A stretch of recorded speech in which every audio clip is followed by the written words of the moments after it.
Hello সবাইকে শুভ দুপুর, রাধে রাধে। তো তোমরা সবাই কেমন আছো? আমি অনেক ভালো আছি। তো দেখো আমি ট্রেনে বসি, তো বুঝতেই পারছো আমি কোনোখানে ঘুরু ঘুরু যাচ্ছি। তো আমি আসলাম হলো আমার বাপের বাড়ি ডিমাপুরে। তো দেখো এত রৌদ্র বাড়ে, মানে কি বলবো। তো ঘর থেকে বারবার সময় আমি ভিডিওটা করতে পারিনি, তো ট্রেনে এসে আমি ভিডিওটা বানালাম। দিনটা ছিল বুধবার, আমি ভিডিওটা আপলোড করার সময় পেইনি। বাপের বাড়ি আসলে জানো সবই ব্যস্ত থাকে, সবের সাথে মিলামেশা করা এসব করতে করতে টাইম চলে যায়। তো দেখো গাড়িতে বসে বসে ভিডিও করছি, আর এত গরম ছিল না, মানে কি বলবো, অনেক বলতে অনেক গরম। সবের এখানে গরম জানি, বহুত গরম। তো দেখো বাইরে দেখো এত ভালো লাগছে দেখতে। আর রৌদ্রটা দেখছো কিরকম, এই দেখো ও ঘুনু করেছিল, ঘুনু থেকে উঠে গিয়েছে, এখন ও বাইরে দেখে ভিউ এনজয় নিচ্ছে জানলার সামনে বসে।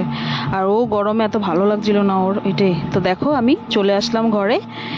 উফ, ড্রেস চেঞ্জ করে তোমাদের সাথে দেখা হলো। আর বাপের বাড়ি আসলে তো অনেকেই ভাল লাগে, যারা মেয়েদের বিয়ে হয়ে যায় ওরাই বুঝে। জানি না কেন আমাদের এই রিচুয়ালটা কে বের করেছে, ঘর ছাড়াছাড়ি ভালো লাগে না। ছোটোর থেকে যেখানে বড় হই এটাই হয়ে যায় আমাদের পর। তো টাটা সবাইকে, দেখা হবে নেক্সট ভিডিও।